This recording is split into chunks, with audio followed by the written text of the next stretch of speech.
Assalamualaikum warahmatullahi wabarakatuh. Bismillahirrahmanirrahim. Alhamdulillahirabbil alamin. Wassalatu wassalamu ala asyrafil anbiya wal mursalin sayyidina Muhammadin wa ala alihi wa sahbihi ajma'in. Subhanaka la ilma lana illa ma 'allamtana innaka antal alimul hakim. Wala haula wala quwwata illa billahil aliyil azim. Muka surat berapa?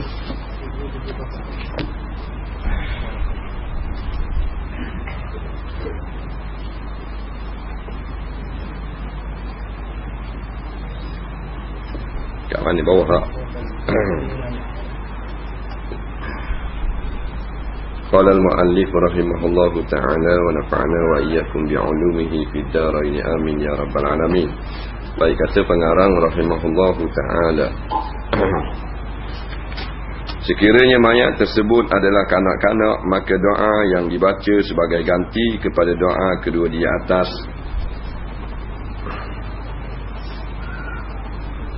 ialah Allahumma ja'alhu farata li abawaihi wa salafan wa zukhra wa 'izatan wa i'tibaran wa syafi'ah wa sakil bihi mawazinahuma wa afdhis sabra ala qulubihima wa la tahtinhuma ba'dahu wa la tahrimhuma ajrahu.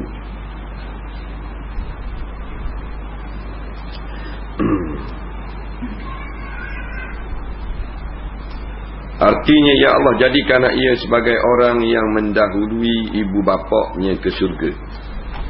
Dia lain sikitlah.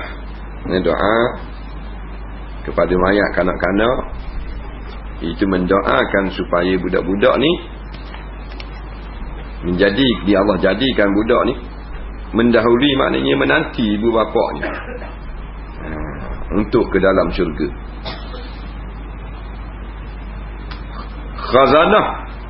Khazanah,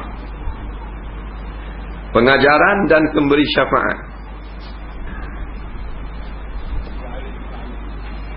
kepada mereka, yang ini kepada ibu bapa. Kereta PDB 4084, PDB 4084, alih sikit, PDB 4084. Maknanya jadi khazanah ni jadi harta yang milah. Anak cek mati tak balik lagi, jadi harta. Harta mana? Harta yang bernilai di hari akhirat kat lagi. Harta dunia yang anguh gitu je. Anak mati rupanya boleh harta.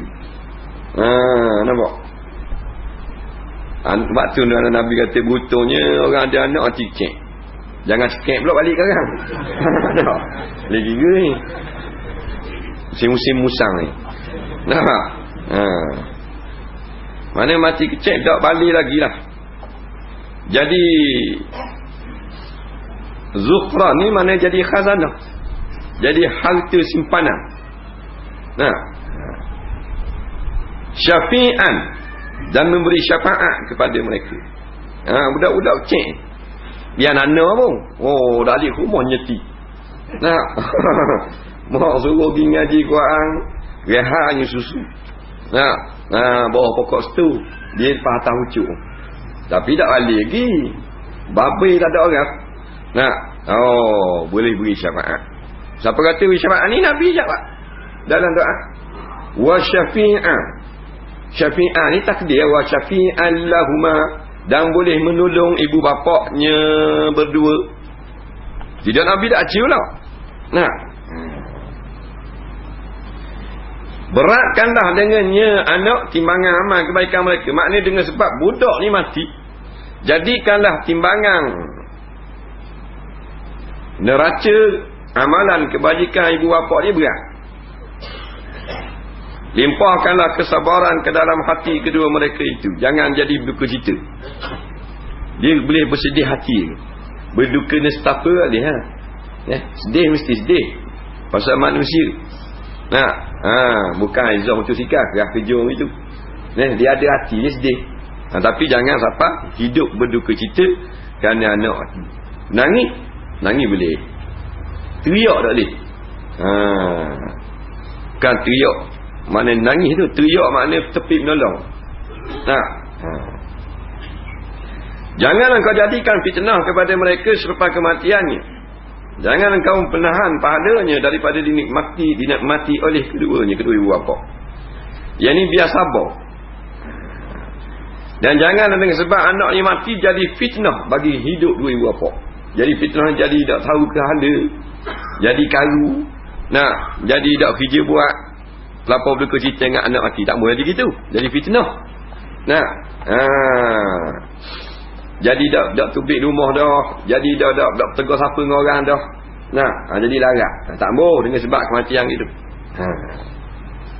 Untung ada anak kecil ramai mati. Kalau anak besar untung tak mati syahid. Mati syahid.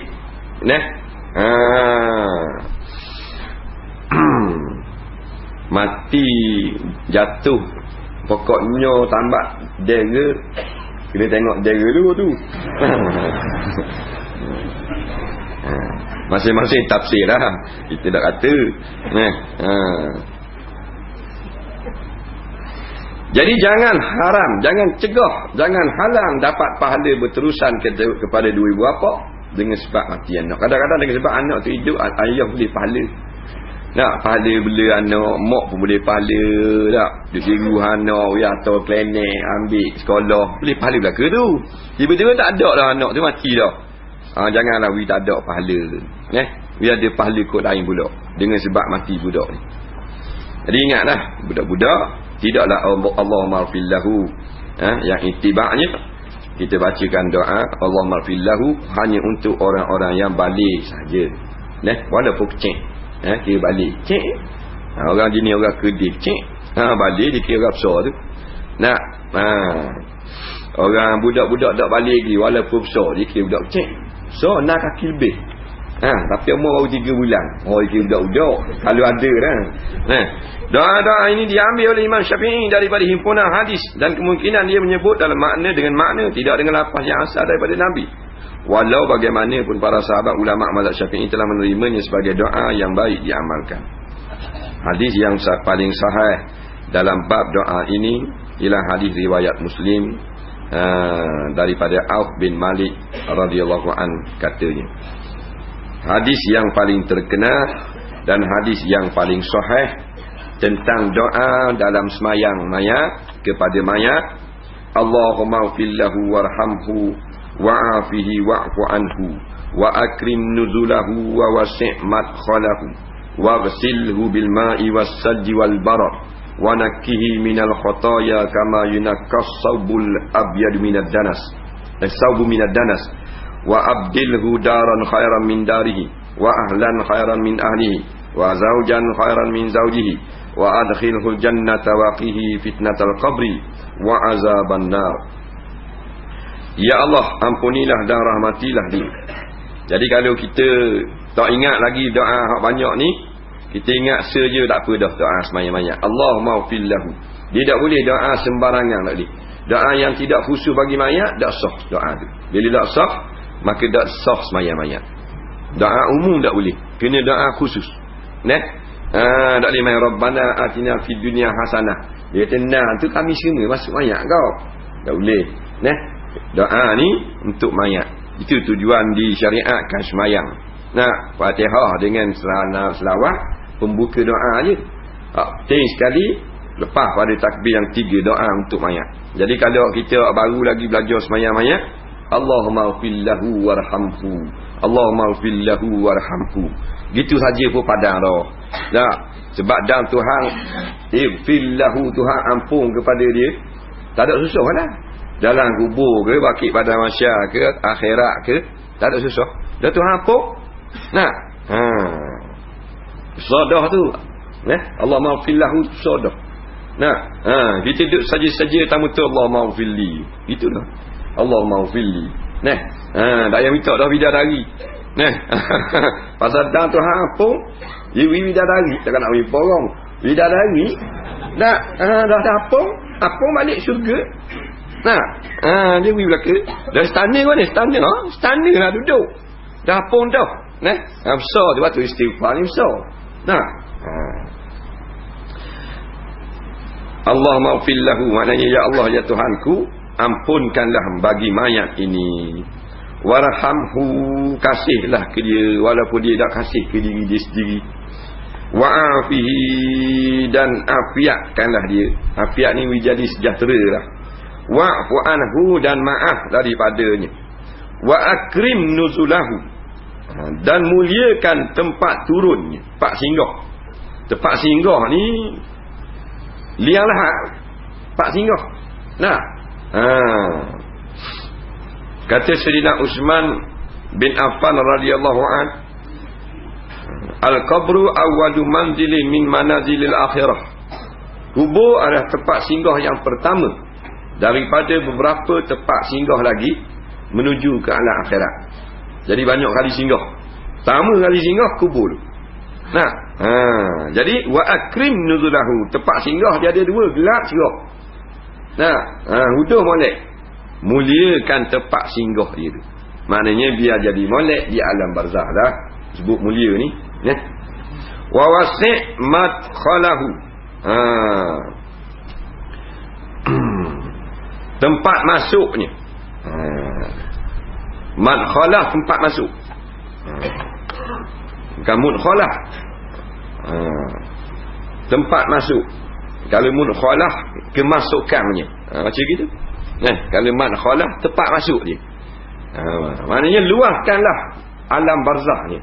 Kan disebut dalam hadis, orang yang bahagia Allah Ta'ala luaskan sejauh mata memandang.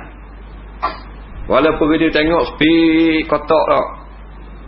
Haji Mak, speed tak kanda? Haji Mak saya 24 kanda. Tahu 24. Orang cek 18 ada tau. Nah, 24 hak besar pun serta je. Bukan 24 meter. Nah, extra lah Haji Mak besar. Nah, Haji Zul S kanda. Mana pucak? Tak artinya. Baru naik umur 3 hari pun. Nah, main kabur lalu saya kanda. Tak mati. Tak sabar masa tak mati. Nah, tembak di komini tu, pulih tu. Nah, pulih hutang tu. Perang dengan kau ini 3 peluru duduk dalam tubuh tak boleh buang. Nah, lepas ini boleh lihat ada duduk menyaku. Nah, kan mati tak apa masa. Nah, kita beli kanda balik di rumah. Dia tolak balik jual. Pak sambung roket. Nah, tak mati. Nah, tempat masuk, kalau kata ada kalanya luah, ada kalanya speed. Na'udzubillah, nak luah kita. Atas dunia kita nak luah, dalam kubur nak luah juga, tak mau speed. Tapi kalau atas dunia speed, atas dalam kubur luah, lebih baik gitu. Kita tak mau speed dalam kubur. Nah, luah dalam dunia, dalam kubur speed. Luah lah rumah masing-masing, Allah bapak banglo. 3-4 tekak seorang, ada loteng pula, 4 telur, 4 sarang burung layang. Dah. Itu pagar je main dengan kat 20,000. Dah masuk pagar 120,000. Dapur saja kat 120,000 juga. Nah, tandah saja 50,000. Tandah saja. Nah, hebat-hebat. Tapi ingat cepat masuk, nah. Kadang-kadang tak muat kanda, bila nak tutup pintu kanda, sakok dengan kepala bau. Nah, sendal lah, kayu sekeping 2. Jadi tak rapat kan.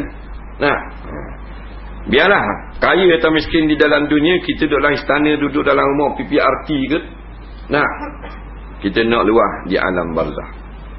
Waghsilhu bil ma'i wal sadji wal bara, dan basuhkanlah dia dengan air salji dan embun. Dengan air salji dan embun. Makna basuh ni, bersihkanlah mayat ini daripada kesalahan. Allah Ta'ala buat hinayah, yang Nabi buat sindir cakap dengan salji, dengan air, dengan embun. Maknanya bersih no. Nak bersih no. Maksud bersihkanlah mayat ini daripada salah, sebagai bersih sungguh. Nah, sebab kita balik ni bukan jumpa dengan siapa-siapa ni. Bukan balik jumpa dengan orang besar-besar. Kita balik berjumpa dengan Allah. Inna lillahi wa inna ilaihi raji'un. Kita datang daripada Allah, balik berjumpa dengan Allah. Nah, lepas tu kita kena siap segala jawapan kita pada Allah. Apa yang telah kita lakukan dalam kehidupan di dalam dunia. Sekarang manusia ramai sangat pandai jawab gini. Tidak sedar. Dia akan balik, dia kena jawab hadapan Allah. Jawapan yang sama yang digunakan di atas dunia, itulah jawapan dia akan jawab di akhirat nanti.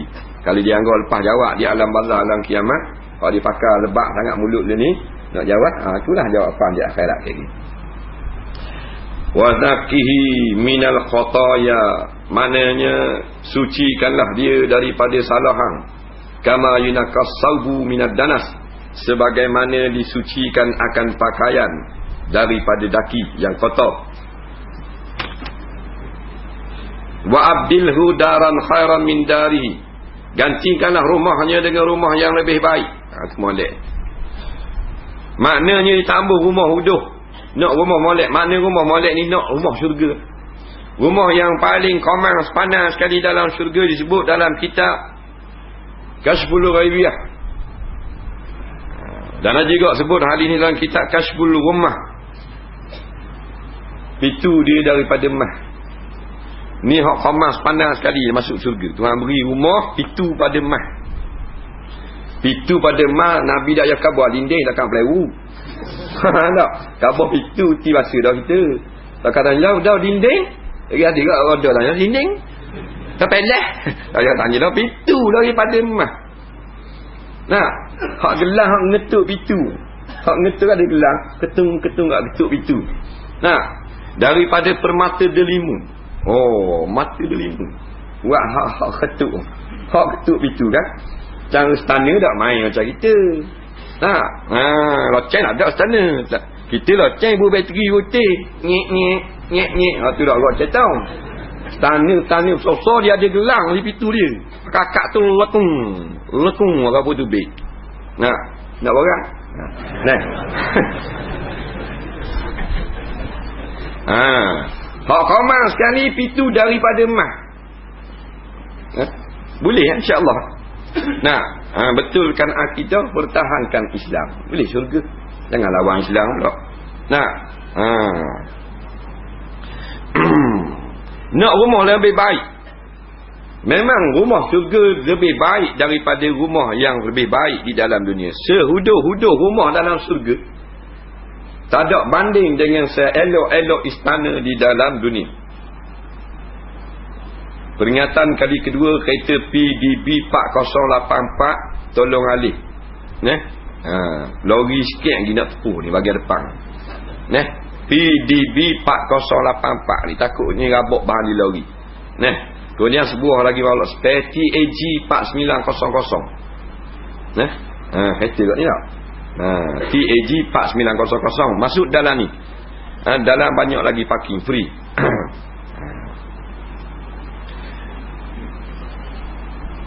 Wa ahlan khairun min ahlihi, khairan min ahlihi, ahli keluarganya dengan ahli keluarga yang lebih baik.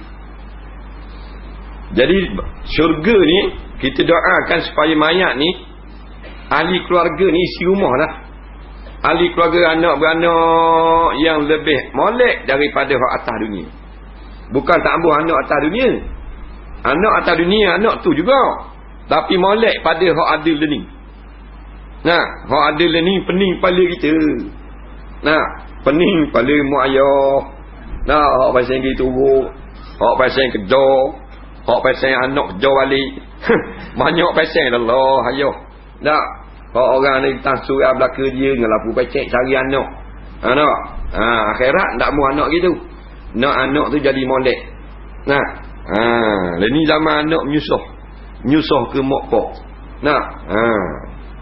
Hak dak balik terus. Hak hilang, hak tubik gambar, haknya curi dia orang. Nah. Ni anak curi ni. Anak curi. Ni jual dah ni. Laku-laku dia ni. Tudung lokam hang ni. Orang tu bangun pagi nak pergi surau subuh tik nampak jambu saja tu beg lubang. Tah dalam lokam. Nyaknya tunggu. Pakai akak bodoh gitu le ni. Yak sek-sek bahang si buruk ni. Siang hari dia pegang akak seorang, jambeng kan dia tahu tu sikap. Nah, boleh ada berhenti tapi light tunggu api merah. Tak ada ha. Zaman dulu kan curi itu pukul 3 pagi. Nah,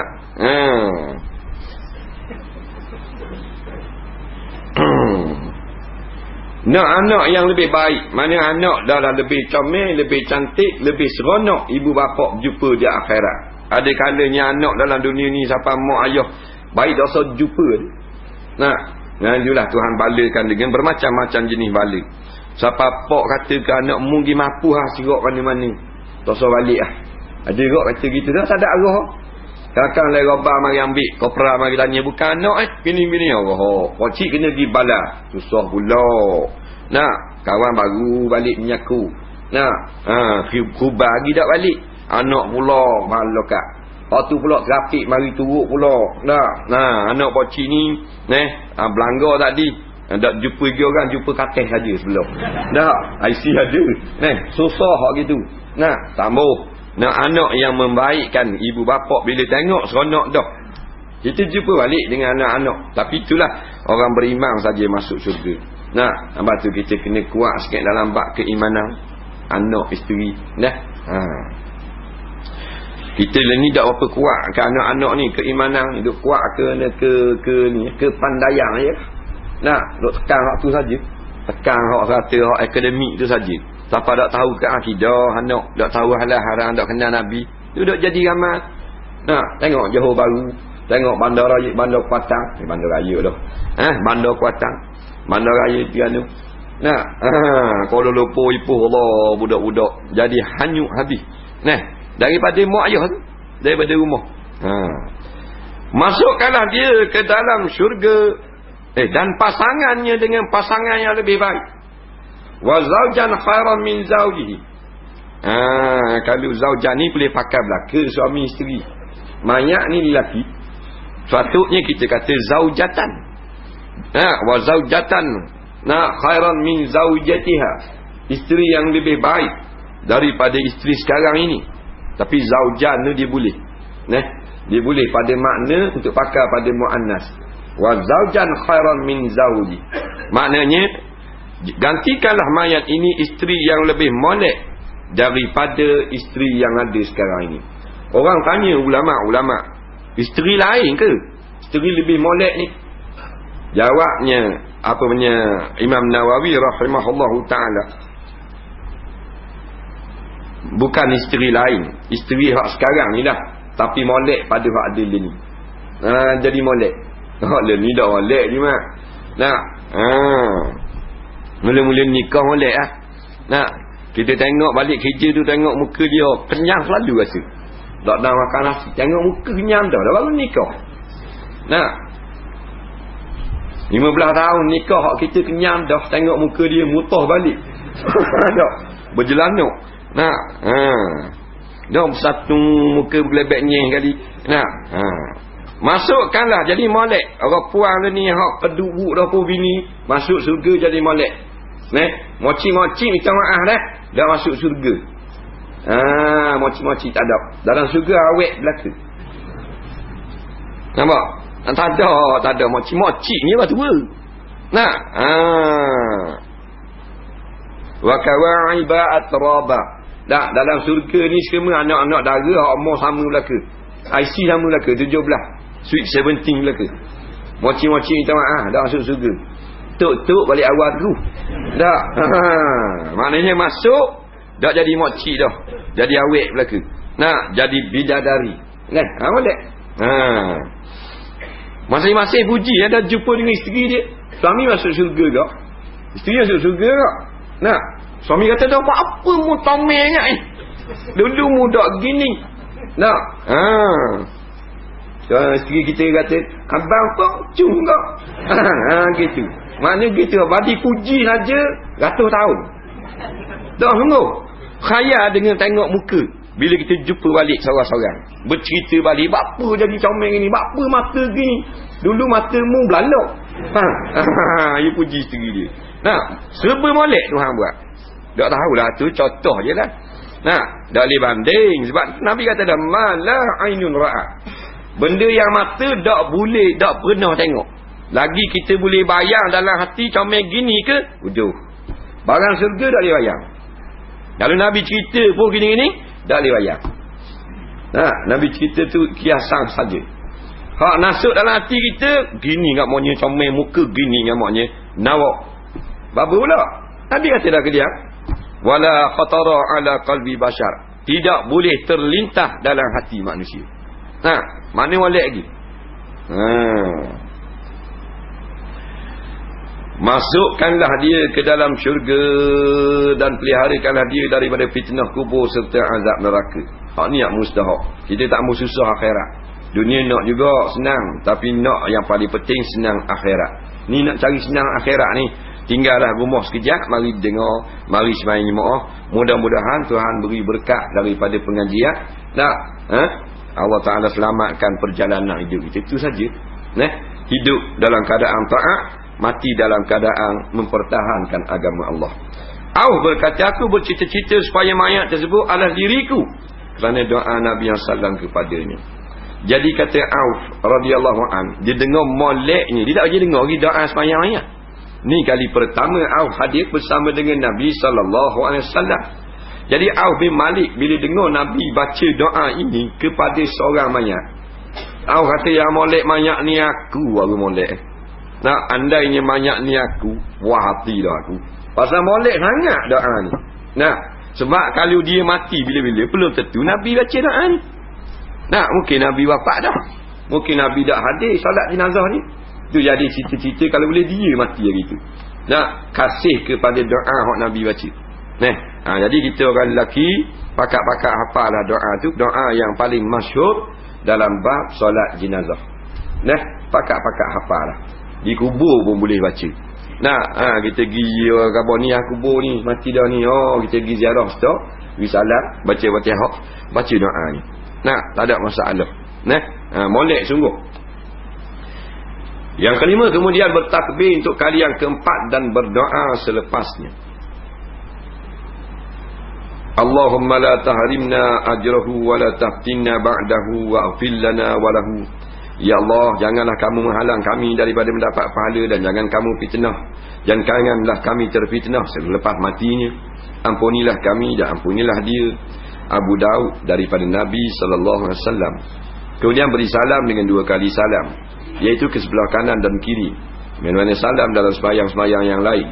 Al-Baihaqi meriwayatkan dengan sanad yang baik daripada Abdullah bin Mas'ud radhiyallahu an. Kemudian dia berkata, Nabi SAW melakukan salam ketika sembahyang jenazah sebagaimana salam dalam sembahyang biasa. Berdasarkan kenyataan di atas, anda dapati bahawa sembahyang jenazah dilakukan dalam keadaan berdiri. Oleh itu tidak ada rokok, sujud dan duduk. Jadi selesai dah masalah cara kaifiat solat jenazah. Cukup senang. Ingat, kabar sekali lagi bagi orang-orang yang tak pandai lagi. Yang pertama, takbir. Allahu Akbar. Aku sembahyang atas jenazah ini dengan 4 takbir fardu kerana Allah Ta'ala.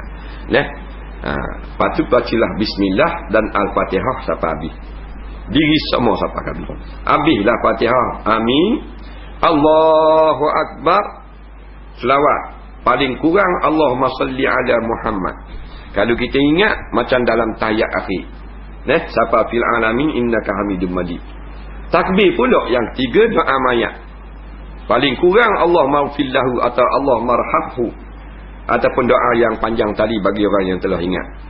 Patu doa, patu takbir yang keempat pula, tidak ada sebarang doa dan harus kita nak baca Allahumma la tahrimna ajrahu wala wala taftimna ba'dahu. Allahumma la tahrimna ajrahu wala taftimna ba'dahu. Ya Allah, jangan kau halang pahalanya selepas daripada mati, dan jangan kau fitnahkan kami dengan sebab matinya.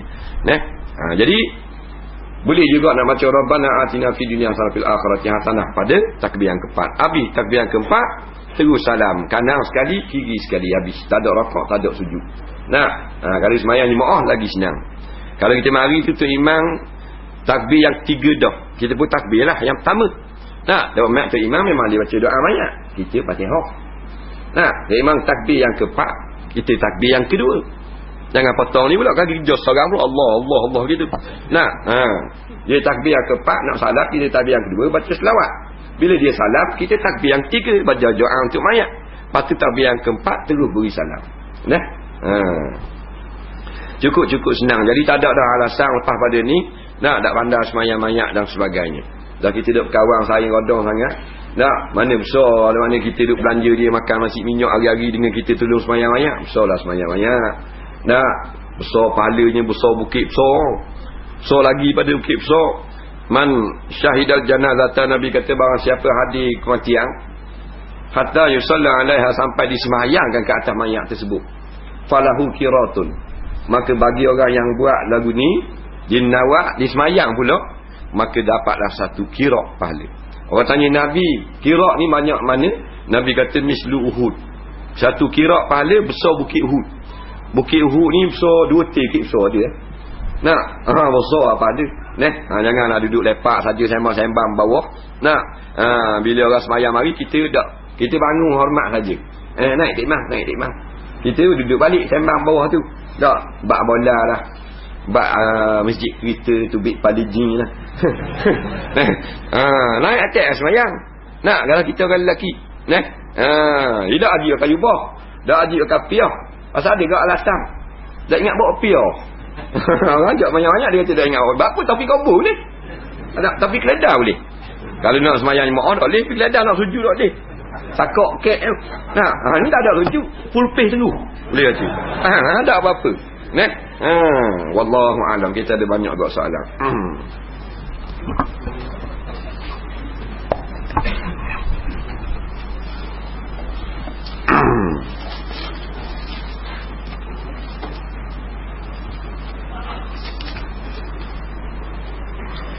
Betulkah bila kita mandi wajib atau mandi hadas besar secara automatik terangkat hadas kecil? Batal tak air semayang jika bila menyentuh kemaluan semasa mandi wajib? Baik.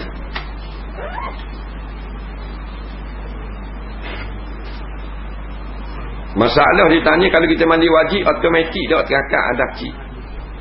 Jawabnya ulama-ulama, ya, barang siapa yang mengangkat hadas yang besar dan sahlah mandi tersebut, maka terangkatlah hadas besar, maka hadas kecil termasuk sama.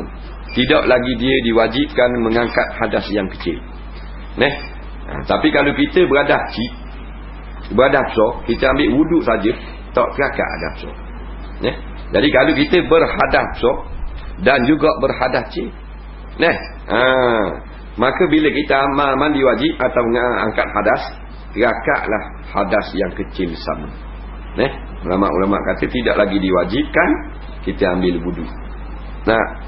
Satu perkara sudah memadai, mandi junub rata sekalian badan, terangkat hadas kecil. Maknanya lepas pada itu boleh semayang tanpa mengambil wudu. Dan kalau sunnah Nabinya ambil wudu dulu baru mandi junub. Ni masalah sah, bukan sunnah. Sunnah ambil wuduk dulu baru mandi junub. Tapi kalau nak sah, nak deras saja, mandi junub saja. Rata sekalian tubuh dengan niat, tak payah niat akad wuduk.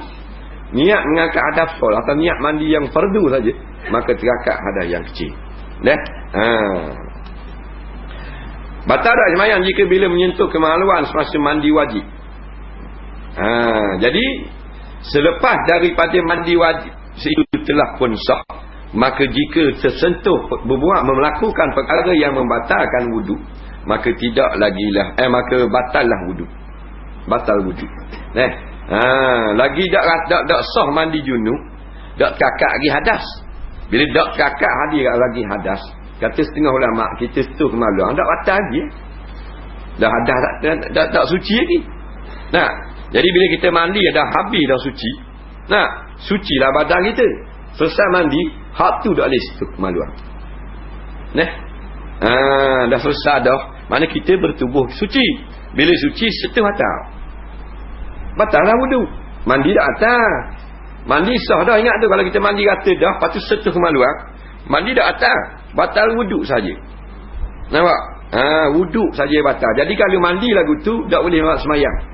Pasal apa tak boleh semayang? Tadi kata terkakak dah kan? Tahu dah terkakak. Yang lepas tu mungkin jamah pula. Lepas selesai mandi mungkin jamah orang je. Dia tu dah nak konyok, dah nak konyok, salah tangan dia jual kan? Salah tangan boleh konyok. Nak mandi junub apa nak sedak nak gonyoh nak apa. Belakang tangan dak atas. Jimat. Ni sini batal jamah sepitu. Belakang ni dak atas. Belakang ni gonyoh lah boleh 3 tahun. Dak atas. Nah.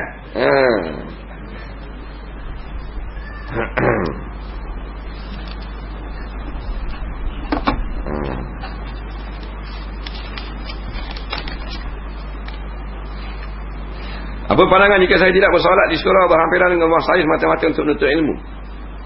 Dan jika saya hanya ke surau lain semata-mata untuk bersolat jemaah, sedangkan surau berhampiran dengan rumah saya tidak makmurkannya, apa hukumnya? Baik. Surau kat rumah dia ada sengaja tak ada sembahyang jemaah, tak ada orang ngajar. Dia pergi sembahyang jauh. Dia pergi sembahyang surau jauh, pasal surau jauh tak ada orang ngajar, tak ada masalah. Kalau nak melunaskan tuntutan fardu ain. Jangan duduk memada dengan duduk main jangan ra'i ke surau saja, jahil sampai ke mati. Kita ni hak fardu lah, fardu ain kena dulu. Fardu kifayah.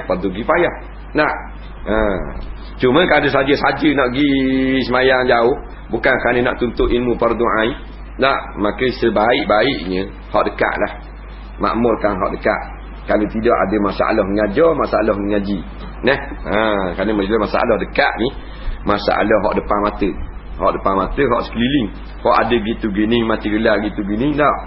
Jadi ada kemudahan bila roi hak dekat ni.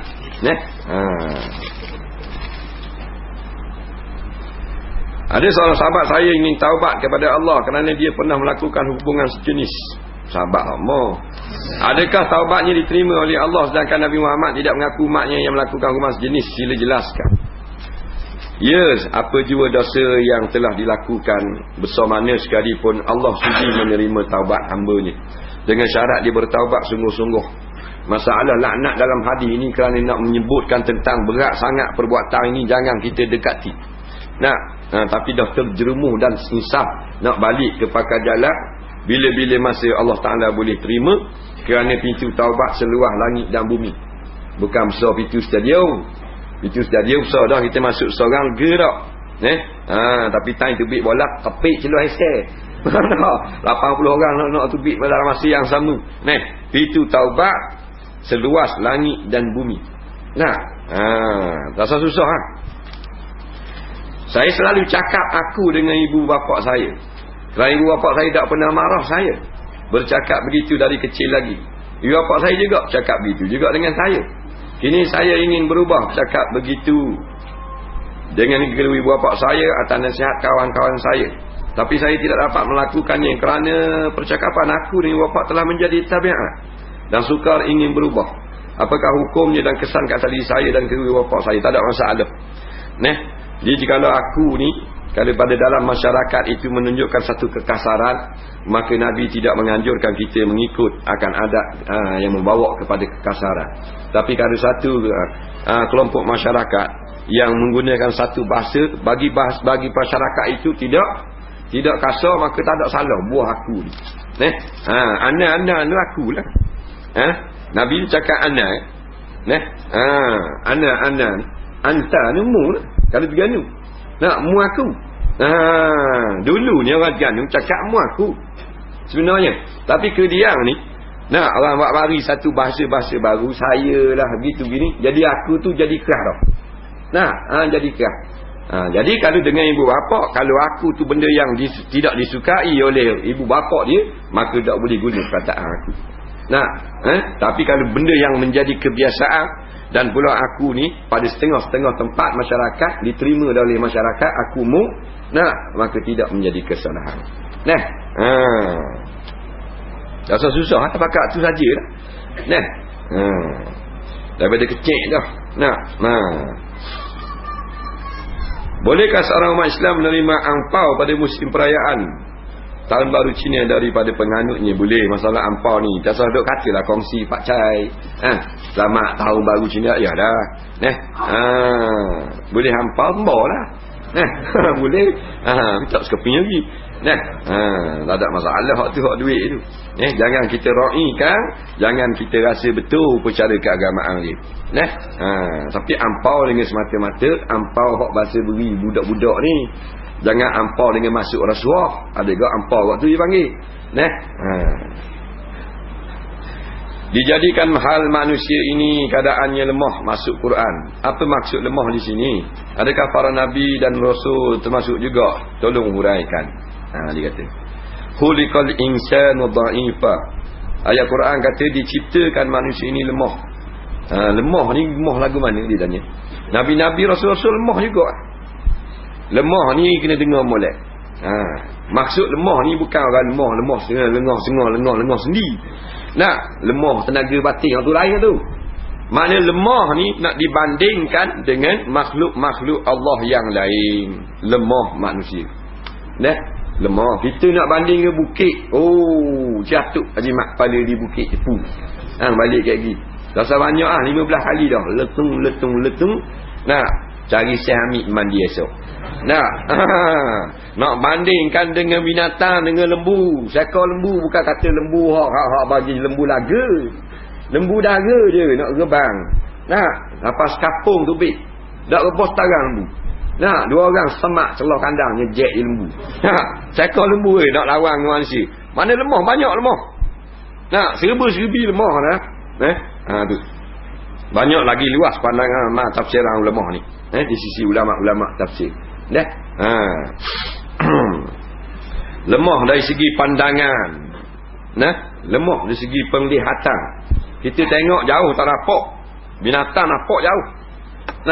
Burung ni kalau dia terbang lebih kurang maknanya 100 km. 1 km ni 1000 meter. 1000 meter ni boleh nampak ni. Maknanya benda serangga yang ada di atas rumput. Dia boleh uting dah. Dia ambil 1 km, 1000 meter. Dalam National Geographic kata 1023 meter kalau tak silap. 1000 meter dah 1 kilometer. Duduk atas tu boleh nampak dah. Turun. Bang. Kita bukan 1000 meter depan muka. Kita depan muka. Orang baca muka surat 8 dia 70. Sudah tengok tak lain nak mau. Kau tu depan muka. Lemah lah kita. Jadi mak dia nak cari tak jumpa lari. Padahal dia cokoh. Dah lari tak jumpa. Dah kalau pin baju tak kira lah. Lari bapak lari. Dah tu lah kata lemah manusia. Pendengaran. Kalau nak adu dengan binatang. Kacil ni 3 titik bukit. Bunyi pengat kayu je dengar tak? Usa. Bunyi perih dalam kayu. Siap lenggok alu. Kita acu dah lapang. Kaki seri nak letak. Bunyi rupuk. Ada usaha. Bukan depan muka. Sayu. Bawah lembah. Kita depan muka cakap napel. Tak benar mo. Berat semua. Lemah tu. Lemah kita. Cuma Tuhan beri kekuatan sehingga Allah habis akal. Ni I love Nabi Muhammad. Boleh tak kata gitu? Sebab kawan saya kata tak boleh. Jadi rasa iman. Pada Nabi kena selawat saja yang boleh. Kok mana je ni, tak ada salah. I ni saya rasa putih tak boleh. Love saya cinta. Kasih. Nabi Muhammad. Macam roboh di belakang kereta ni kan. I love Muhammad. Prophet Muhammad. Saya cintakan Nabi Muhammad. Boleh, tak ada masalah. Apa rasa iman pula? Nabi kata la yu'minu ahadukum hatta akuna ahabba ilaihi min nafsihi wa minan nasi ajma'in. Atau kama qala, tak sempurna iman seorang kamu sehingga aku lebih dia cinta daripada diri dia sendiri dan sekalian manusia. Kita kena leh dia. Cuma bunyi kelakar macam orang putih. I love you. Gitu saja bunyi tu. Bukan tujuan nak ke bunyi tu. Pasal dalam ni banyak sangat orang duk tulis hak ni lah. I love ni lah. I love ni. Tubik pula hak Islami. I love Muhammad. I love Islam. Tahu tak? Tu saja. Tak ada salah. Rasa susah. Jangan I hate dah. Aku tak berahi. Tu aku tu. Bolehkah sembahyang sunat pada tengah hari, iaitu semasa matahari tegak di atas kepala? Lebih kurang jam 12 tengah hari. Apakah jenis sembahyang sunat tersebut? Tak ada. Sembahyang tengah hari ada. Bahkan waktu matahari tengah-tengah atas kepala dia panggil waktu itu waktu istiwa. Nah, istiwa ni mana tengah. Istiwa tengah. Lepas tu tengah-tengah ni bumi ni dia satu garisan. Garisan dia panggil Haji Mat.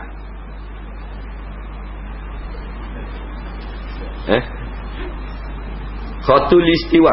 Kaji dengar tak? Kha tu garisan kha. Istiwa tu tengah. Bahasa Arab. Nah, khatul istiwa ni garis tengah. Nah, matahari tengah-tengah atas kepala ada waktu yang dilarang semayang. Melainkan kita berada pada hari Jumaat. Nah, ada pada hari Jumaat. Nah, baru tak larang. Termasuk dalam tu kena pada waktu tu tak dilarang. Hari Jumaat di dalam masjid. Nah, dan juga di dalam Masjidil Haram tak ada larangan. Kat lain dilarang. Rumah kita surah tengah-tengah. Lepas pada tengah tu barulah dia gelincir, baru masuk zuhur. Maknanya seminit dua sebelum zuhur. Waktu haram semayang. Nah, tak ada semayang waktu tu. Nah, ada. Jadi bila dia gelincir tu dia panggil zawal. Zawal tu zuhur. Nah. Bolehkah isteri mengungkit hal lalu, iaitu berkaitan dengan suami sewaktu menjaga suami yang sedang sakit? Isteri ni suami dia sakit dulu, isteri dia jagalah. Nah, sekarang ni molek dah suami ni. Isteri suami dia adalah buat salah, isteri pokek lah.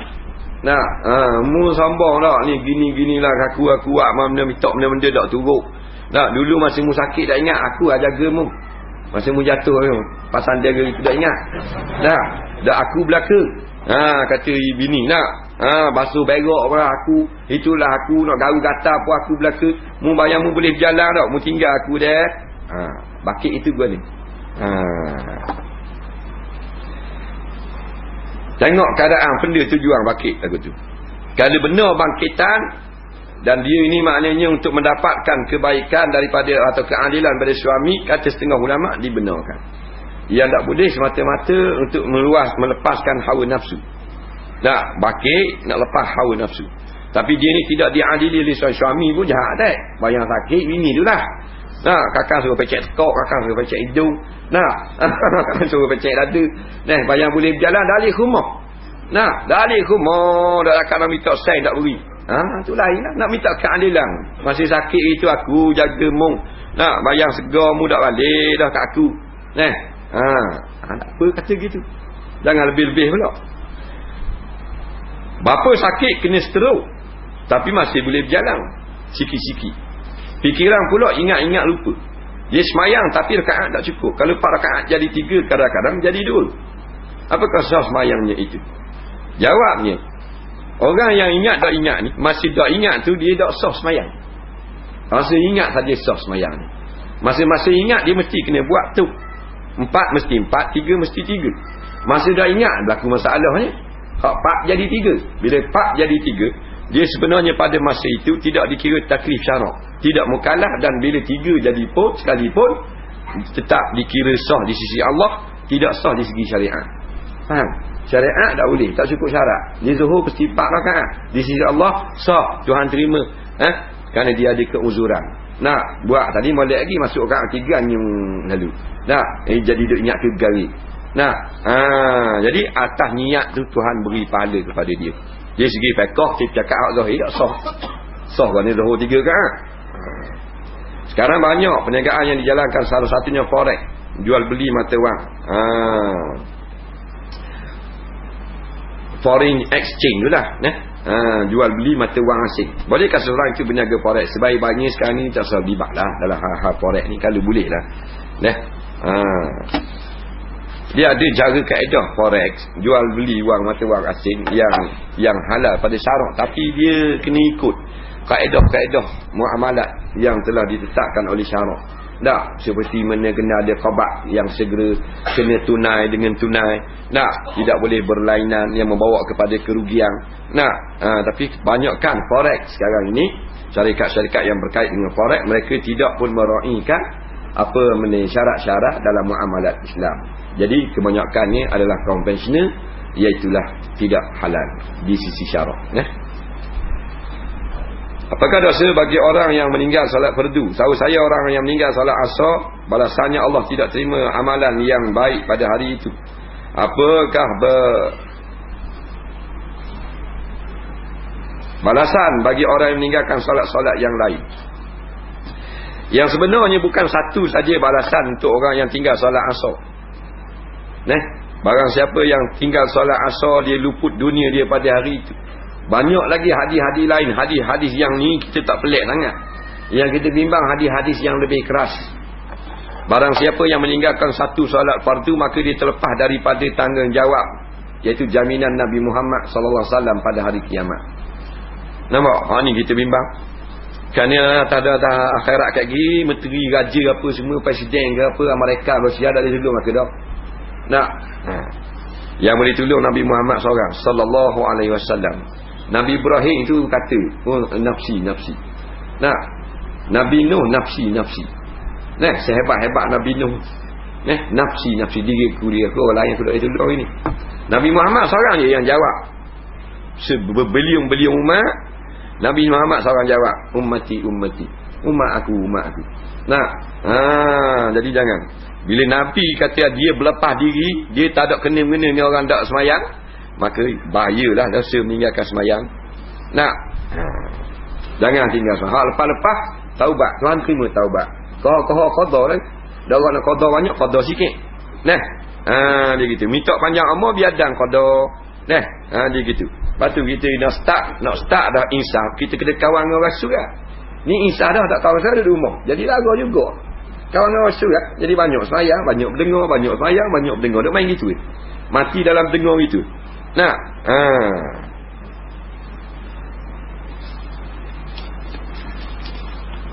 Soalan seterusnya, jika kita tayamum daripada junub, lepas itu mendirikan semayang, adakah wajib kita tayamum sekali lagi sebagai ganti wuduk, atau cukup sekali tayamum junub? Tapi kalau hendak mendirikan junub tadi, kalau hendak mendirikan semayang. Orang yang berhadap nak melakukan semayang, cukup dengan satu tayamum. Famsahu biwujuhikum wa aidikum minhu. Sekali. Hadap berlaku jima, kecing pula, ada cek berlaku, tak ada air umpamanya tak, sekali tayamum saja. Kerana sekali tayamum mengharuskan semayang. Tayamum ni istibahatus salah, mengharuskan semayang. Sama ada tayamum itu untuk mandi ataupun untuk benda wuduk. Tayamum dia tak macam taharah. Wuduk dia untuk hadap kecil. Mandi untuk hadap besar. Tayamum ni dia umum. Dia boleh akad belaka, hadap kecil, hadap besar.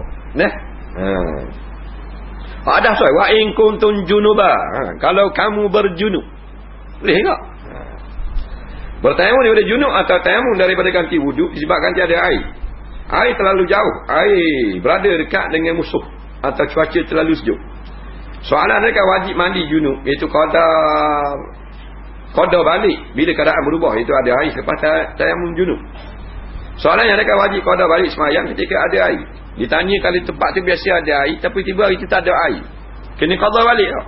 Katakan sini ni di Gelung Bilan ada air sama dah ratus tahun. Ibu-ibu tak ada air. Maka tayamum belaka lah. Orang di Gelung Bilan tak ada air, tak tubik air. Taipun tak tubik belaka air. Nak sunat rata air, taipun kawan apa lawak tu tak ada air. Tak ada belaka. Pakat tayamum. Tayamum belaka. Lepas semayang, masuk orang pun bangsa tubik dah air. Mana ada rupanya sombak tadi. Di kepung tu sombak bodong dia. Tubik mula lihat dia kena qada. Dalam mazhab Syafi'i lah, bukan kita peraturan kita ni, kena qada. Pasal tu hak ngeju. Sama-sama ada hari tu tak ada, kena qada balik. Tapi kalau kita tengah semayang, keluar air dah atas lah. Tengah semayang keluar air dah atas. Dia belum semayang, kita tayamum dah, nak semayang tubik dah air, ada balik dah air, tayamum dah, tak boleh semayang. Tapi kalau Allahu Akbar, tak apa, Tak ada masalah. Nah, Allahu Akbar dah takbir dah masuk niat. Tupi air. Nah. Ada pendapat mengatakan batal, tapi ada pendapat mengatakan tak batal dah, pakai tu waktu. Lepas dah tu tak boleh dah tayamum. Nah. Tengok tepat dah. Adapun kerana musuh ada, boleh kau tayamum. Ni rumah kita tak ada air atas nak pergi telaga. Kat telaga tu ada rimau 2 ekor duk minum air. Tak? Rimau pas minum air pula, kita hidup kita ke lubang atas celakak rimau belah mari 2 ni pula minum air. Rimau nak lari tengok dera. Nak. Lepas dia minum air, dia hidup lepak pula pergi telaga. Dah kita nak pergi turun kau ambil wudu. Mampu bah tanah setula ni. Nah. Rimau kan rimau plastik. Nah. Sekali aung tu gegar dia gugu.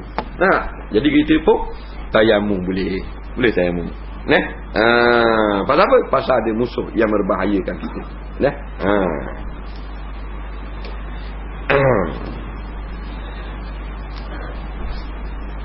Kalau musuh yang tidak berbahaya, tak boleh. Ada orang kat Telaga pergi malu mata.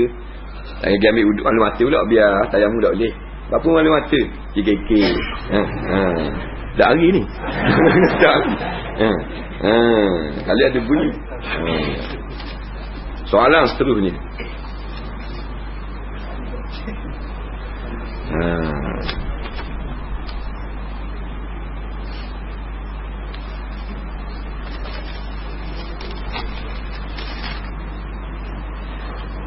Semasa ayah saya masih hidup, dia telah beri tanah seluas tapak rumah kepada saya untuk buat rumah. Saya telah buat rumah atas tanah itu, tapi tak ada surat hitam putih. Sekarang ayah saya telah mati. Saya ingin tahu adakah tanah tapak rumah saya itu jadi harta pusaka. Saya harap Ustaz jelas dengan sejelas-jelasnya. Baik. Ayah dia beri tanah suruh buat rumah. Dia pun buat rumah. Bila mati jadi saka gedak tanah tu. Tak ada hitam putih.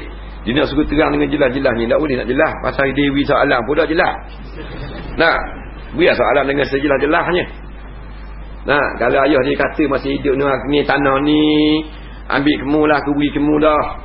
Nah, maka waktu tak jadi saka dah lah. Nampak?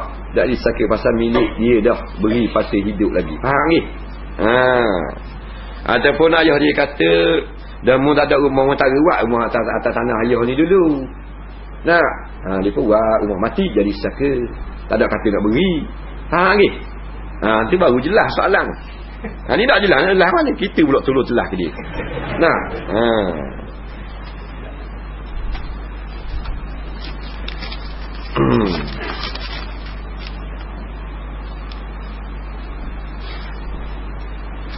Banyak lagi ni. InsyaAllah demai. Jika kita makan, adakah kita perlu berqamar sebelum solat? Walaupun kita sudah yakin dalam mulut kita tiada sebarang makanan. Apakah hukum makan berdiri atau minum berdiri? Masa kita solat, air daripada kudis keluar. Jadi bagaimana dengan solat tersebut? Dia qamar, dia makan, dia tak qamar. Kena qamar juga ke? Masih nak semayang. Sedangkan yakin tidak ada dah sebarang makanan di dalam mulut. Ya, sunat berqamar.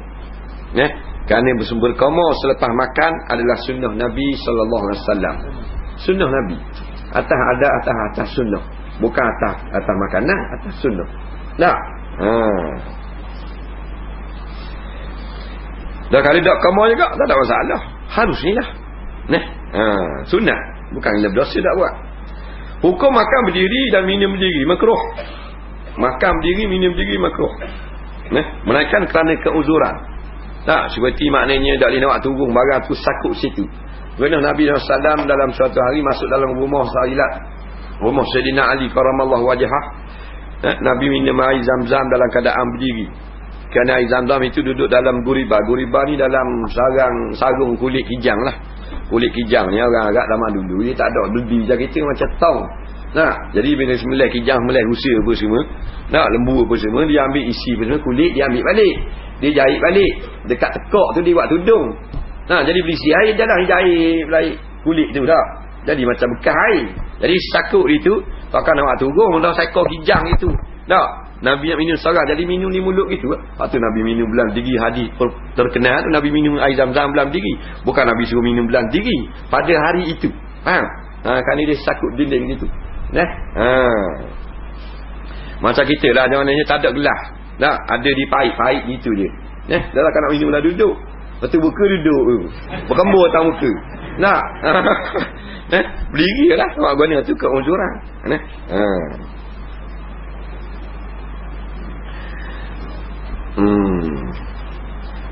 Semasa kita solat, air daripada kudis keluar. Jadi bagaimana dengan solat tersebut? Ni tak imam tanya. Ni kudi-kudi. Macam tu imam kudi.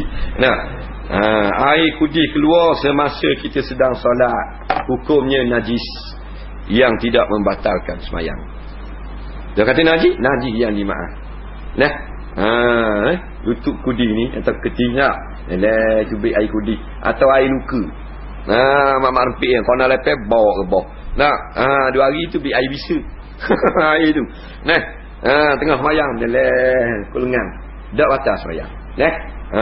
Dah kalau kita sengaja pecek, kalau sedikit maaf.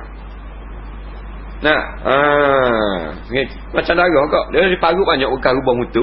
Tu imam baca panjang. Nah, baik pecek kudih tu. Nah, tunggu tak pasal Yasin.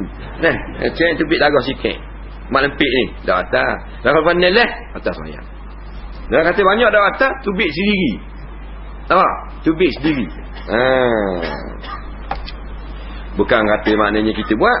Nah, kaki kita bekok, dah orang duduk atas kaki kita masa tayak awal. Nah, tayak akhir. Tak pasal letak punggung ni. Nah, waktu kita ingat kalau semayang tayak akhir, kalau rapat sangat, jangan duduk tayak dah tawaruk lah, duduk macam iftiras. Jadi sakit dengan orang sebelah. Nah, Imam Syafi'i kata sunat duduk iftirah ni hukumnya sunat dalam tayak akhir. Dia kata duduk tawaruk itu afdal. Faham baik? Afdal, lebih baik lagi. Nah, tapi kalau duduk macam tayak awal tu sunat dah. Jadi kita duduklah macam tayak akhir. Tawaruk pada keadaan biasa. Pada keadaan kalau sepi sangat ramai-ramai, kita duduk macam tayak awal. Sunat juga. Lagi. Ada orang yang nak duduk juga apa kaki orang. Babuh juga. Kawan tu bang paku kaki. Pijak semalam kat markah. Nah. Dia duduk juga sampai menolok. Biar mata sebelum. Biar mata terus. Dak sekali dah tayak. Gitu tu sangat. Faham tak? Berat. Nak duduk juga. Timbang-timbang lah. Nah. Sikit lagi dah. Boleh 2 minit je. Kita pergi dega-dega. Ni kita reka-reka ni panjang sangat ni. Ni masalahnya dia kata dia baca dalam satu artikel kata kalau orang yang tak musafir biasanya dia faham orang musafir saja boleh jamak qasar, tapi dalam artikel ni kata kalau orang sakit boleh juga. Jamak qasar. Lagu mana tu? Minta maknanya pandangan daripada kita ni. Kemudian dia kata dia ada seorang nenek lah hak uzur dah lah, hak pakai pamper pula, anak cucu usung di berak kecil apa semua, dah boleh jamak qasar dak, nak bagi mudah sikit. Tak. Baik. Jawabnya pandangan pendapat yang muktamad dalam mazhab Syafi'i. Tidak ada jamak qasar, sembahyang jamak bagi orang yang sakit. Yang ada daripada pendapat mazhab Maliki. Khabar dah sama-sama. Tak ada dalam mazhab Syafi'i. Jadi bila kita keuzuran, kita nak ambil wuduk 3 kali, maklum lah main berusung-berusung. Kita nak sekali wuduk ni nak pakai jamak. Kita taklid pendapat Imam Maliki. Bukan kata tak boleh. Al-amru iza baqat ittasa. Perkara itu bila dia susah dikepit sangat, dilanggarkanlah. Pelanggar sekian hukum. Al-masyaqqatu tajlibut taysir kata Imam Syafi'i. Bila kepayahan dia menarik kelonggaran. Pelanggar hukum. Taklid mazhab Maliki. Sakit, jamak kerana sakit. Tak ada dalam mazhab Syafi'i. Dalam mazhab Maliki. Dari Imam Maliki. Bukan ustaz kapung. Imam Maliki. Fuqaha besar, tok guru Imam Syafi'i. Taklid. Kan agama ni agama mudah. Bukan mudah tak payah sembahyang. Mana boleh jamak kerana sakit. Tapi sakit berat. Jangan sakit gigi. Jamak sakit macam ni tok ni, pakai paper ni. Boleh. Tak ada masalah. Betul lah ustaz ni kata. Kemudian dia tonton video internet dalam YouTube. Ni kaki internet. Menghuraikan tentang hukum kenduri arwah dan baca Quran untuk si mati. Dari penjelasan ustaz itu yang beliau rojok dari beberapa kitab muktabar seperti ulama Syed Daud Fatani, ulama Indonesia, beliau kata bahawa kenduri tahlil adalah bid'ah yang tercela. Beliau juga mengatakan pahala bacaan Quran untuk si mati tidak sampai kepada si mati. Mohon penjelasan. Baik, kita pulang sama-sama. Apa yang ada dalam YouTube ini, iaitulah apa benda ni, kalau tak silap kita kena ke ni dah. Apa benda ni? Rasul Dahri. Rasul Dahri. Keluar dalam YouTube. Pak keluar tunjuk kitab Imam Syafi'i, kitab Syed Daud dan sebagainya. Dua masalah sini, dengar molek. Masalah tahlil kematian lepas pada mati 7 hari itu, dan masalah mengaji Quran hadiah kepada si mati. Itu masalah yang berlain-lainan, tak ada kena-mengena tu. Dia suku tu. Masalah buat kenduri lepas pada mati 7 hari itu masalah lain. Masalah pertama, masalah ngaji Quran masalah lain.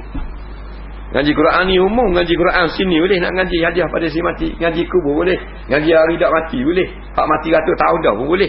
Jadi jangan capuk. Kita pergi masalah yang pertama. Masalah yang pertama, jumhur ulama mengatakan ini adalah memang bid'ah. Memang bid'ah. Jumhur ulama mengatakan buat makan kenduri gitu adalah bid'ah. Cuma berlaku pula khilaf. Jumhur ulama pula mengatakan bid'ah yang karahah, yang tidak elok. Kerana bertentangan dengan sunnah. Ada juga yang mengatakan bid'ah yang jaizah, yang harus. Ini sedikit daripada beberapa orang fuqaha. Jadi masalah khilafiyah. Kalau kita nak fatwa, pakai hak ramai lah. Mana bid'ah. Kalau buat sambutan apa-apa, kena buat makan menor gadang dengan kawan ni, mati dah, lelah dah. Kena buat makan pula korang 7 malam. Dari segi umumnya adalah memang bid'ah. Itu pendapat yang paling kuat. Masalah mengaji Quran ni pula, kita jawab pendapat jumhur ulama, iaitu mazhab Maliki, Hanafi dan Hanbali, dan pendapat yang muktamad dalam mazhab Syafi'i. Ingat tu, pendapat mazhab Maliki, Hanafi, Hanbali muktamad belaka. Tak ada khilaf. Dalam mazhab Syafi'i berlaku khilaf.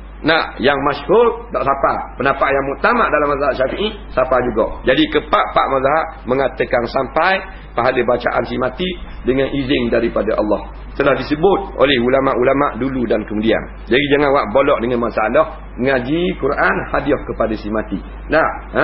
Fatwa daripada ulama-ulama besar-besar, ulama-ulama yang kediang ni pun ada juga. Ulama-ulama moden, doktor-doktor ada sebut dengan jelas masalah ni. Orang tanya sekarang ni mufti terbaru apa benda ni, Dr. Ali Jummah. Mufti negeri apa benda ni Mesir sekarang. Dia menjawab sampai dengan izin Allah bacaan orang hidup akan Al-Quran kepada si mati. Ni mufti negeri Mesir sekarang. Bukan hak mari baru ni. Hak mari baru ni Syekhul Azhar Tantawi. Begitu juga dengan mufti-mufti yang sebelum daripada ini. Mufti-mufti Al-Azhar, mufti negeri Mesir itu sendiri. Kita ambil ni pasal tepat negeri ulama-ulama. Jadi kita tak bakal lah mufti Perlis, mufti Terengganu kita tak bakal lah tu. Bukan kita nak erat dia, tidak. Pasal ada mufti Mesir. Dan mufti Mesir kata siapa? Lepas tu mufti Perlis kata tak apa, nak akal rasa. Nak akal boleh. Dia berjoget tak-ting boleh.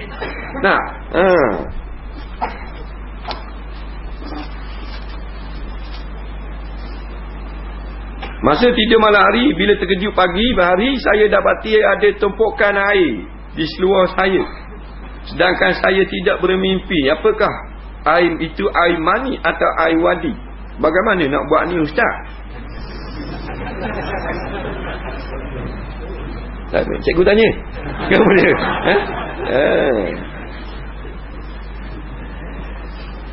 tengok dulu air benda. Nak kata biar jelas dulu. Dia ada sifat. Bukan air tu makna air mesti air mani atau air wadi. Tak. Dia tak mesti air tubuh manusia. Ni boleh air dia basi bini dia. Dia begitu. Bukan mana air mani junub. Kalau air mani bukan air mani kita. Tak boleh hantar air mani junub. Kena air mani kita. Kemudian dia kata dia tak mimpi. Kalau mimpi pun tak ingat dah mimpi. Tapi biasa kita mimpi kita ingat tak. Dia tak mesti mimpi.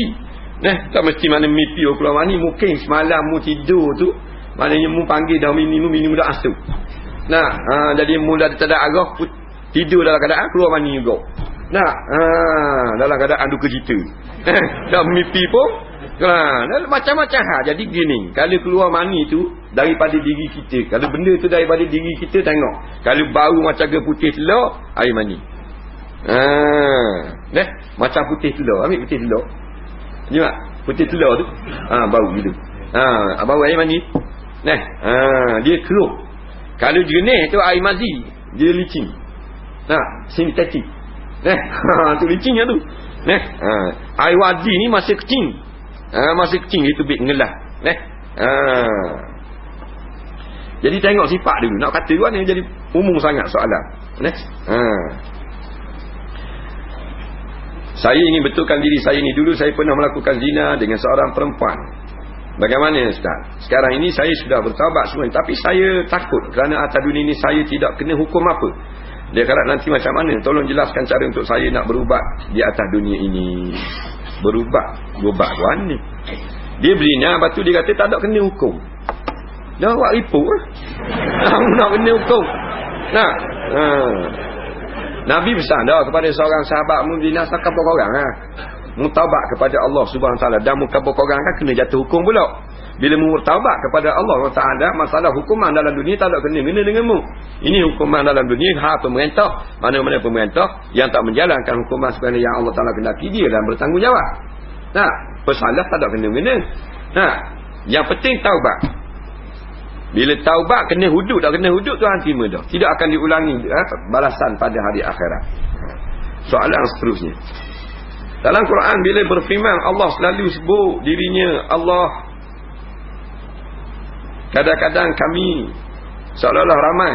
Bagi orang bukan Islam mesti menganggap agama Islam lebih kurang dengan agama mereka yang punya Tuhan yang lebih dari satu. Apakah ulasan Ustaz? Soalan takhir ni, mudah-mudahan ni soalan takhir. Tak ada dah ni. Baik. Dia kata kadang-kadang dalam Quran Tuhan kata Allah berfirman, kami berfirman, kadang aku, kadang kami. Aku jadikan kamu kadang-kadang. Kadang-kadang kami jadikan langit. Seolah-olah ramai Tuhan. Jadi nak ulah lagu mana? Kalau orang kafir dengan tak ramai Tuhan, dah buat tesanya. Kami ni seorang je. Jangan kata ramai. Nampak? Terjemah dengan kami. Dua boleh Tuhan. Kadang-kadang dia bercakap aku. Ana mana aku? Aku nak. Ana aku. Kalau nahnu kami. Nahnu mana kami? Padahal Allah Taala seorang. Sebenarnya dia bahasa Arab, dia ada dua makna. Kami ni yang pertama dengan makna ramai. Dhamir mutakalim wa ma'ahu, dhamir mutakalim wahdah wa ma'ahu ghairuhu. Nampak? Dhamir itu seorang. Dhamir mutakalim tapi sertanya ada orang yang lain. Mana bercakap kami lah. Nampak? Kami makna ramai. Itu untuk makhluk. Kami akan datang esok ramai-ramai menyerahkan borang ini. Itu makna kami, makna makhluk. Tapi kalau nahnu nazzalna zikra, kami yang menurunkan Quran. Nazzalna, kami yang menurun. Ini dhamir mutakallim wahdah al-muazzimi akan nafsahu. Dhamir ganti nama bagi kami ni maksudnya seorang saja Tuhan, tapi menggunakan perkataan kami kerana mengagungkan dirinya sendiri. Nampak lagi? Ada beza tak? Atas terjemahan kita salah. Kalau kita faham. Jadi kami boleh cakap seorang, kami boleh ramai. Kami seorang mana orang gagah. Seperti Allah SWT. Kami dengan makna seorang diri. Al-mu'azzim nafsah maknanya seorang je Tuhan cakap mewakili diri dia seorang. Tetapi mu'azzim nafsah, dia mengagungkan dirinya, tak ada lawan. Maka cakap kami, cakap hebat. Kita seorang diri kami dia cek tu Bukan dengan kami aku lah. Tak boleh lah guna pakai kami tu untuk macam Allah tak ada adik. Dia seorang aku lalu. Nak kata kami kena ramai ni, deru belakang. Boleh kami. Allah Ta'ala seorang boleh menggunakan kami. Lagi. Ni segi luar. Soalan terakhir, isteri bersedekah. Apabila Apabila kita, yang ini isteri bersedekah, kita maklum itu pada suami. Kerana duit sedekah itu datang daripada hasil suami. Kerana kita tidak kerja. Jika tidak memaklumkan pada suami, dia katakan duit gaji mereka, suami disalahguna oleh kita, isteri. Apakah sedekah kita dikira sedekah? Dan kan bila bersedekah kita tidak perlu beritahu pada sesiapa. Boleh kau tanya gini. Dia kata, dia ni isteri lah, dia bersedekah duit harta suami. Dia ambil duit suami beri ke dia. Nak, beri 20 riyal, awak beli ikan, awak beli apa, atas hari beri 20 riyal, katakanlah. Nak, ada lebih sekian ni sedekah orang minta sedekah. Nak, katakanlah. Lepas tu dia pergi khabar ke suami dia, saya sedekah RM1. Memang kena khabar ke suami. Harta suami kan. Nak, melainkan suami tu dia beri izin dah. Mana-mana duit mana awak belanja apa semua ada lebih, orang minta sedekah, minta tolong tu ayah khabar, beri hadiah sedekah lah. Tu padang sekali tu izin. Nah, tapi kalau suami aja ni kena minta izin, kena khabar. Lagi puan, pasal duit suami kena khabar.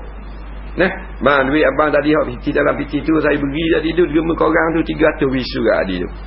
Orang minta derma nak beli deng tu. Tak. Kami kata piti mana? Kau cek keluar minggu. Hai, nak bayar tak cek? Tengok sudah jangan awak banyak gitu. Takut jadi gitu. Jadi dia kata dah berkhabar ke suami, betul lah. Mengikut ukur syarat betul lah ni. Dia derma sedekah boleh pada, lepas tu khabar pula pada tuang, pada suami. Cuma sunat minta izin dulu baru sedekah. Lepas tu Imam Muskil dah kalau khabar ke suami dak riak. Dak sum'ah. Diceritakan orang pula. Jawabnya dak. Sebab bila kita sedekah dia buat kebajikan, di khabar ke orang, dak mesti hilang pahala. Dia kata hangu ni. Hangu ni kita buat kebajikan, kita khabar ke orang, nak bangga-bangga diri. Nak suruh orang tengok hebat, cerita ke orang. Nak tunjuk lebih. Cerita ke orang, hak tu baru hangu. Ni nak khabar dia bersedekah, apakah duit suami atas tuntutan syarak. Hak tu dah hangu. Macam kita tunjuk ke orang, boleh kau sedekah. Orang pakat payah nak kita buat mula dulu, bol piti latang, payah orang ikut. Sunat kau. Dia kata lagi tunjuk orang, lagi tunjuk ke orang. Ni tunjuk niat nak suruh takabur. Nak suruh orang tengok besar diri kita berkuat berderma. Tu baru tak boleh. Jadi tak salah. Rasa bimbang lah. Ada pahala. Bahkan berlipat ganda kerana dia buat tuntutan syarak. Haklah suami dia nak beri piti, suruh jaga, suruh sedekah, dia sedekah, dia khabar pula. Niat pula ikhlas kerana Allah, selamat dunia akhirat. Bismillahirrahmanirrahim. Alhamdulillahirabbil alamin. Wassalatu wassalamu ala sayyidina Muhammadin wa ala alihi wa sahbihi ajma'in. Allahumma anfa'na bima 'allamtana wa 'allimna bima yanfa'una. Rabbana zidna 'ilma, Rabbana atina fid dunya hasanah fil akhirati hasanah wa qina 'adzaban nar. Wa sallallahu sayyidina Muhammadin wa ala alihi wa sahbihi wasallam. Walhamdulillahirabbil alamin. Assalamu alaikum warahmatullahi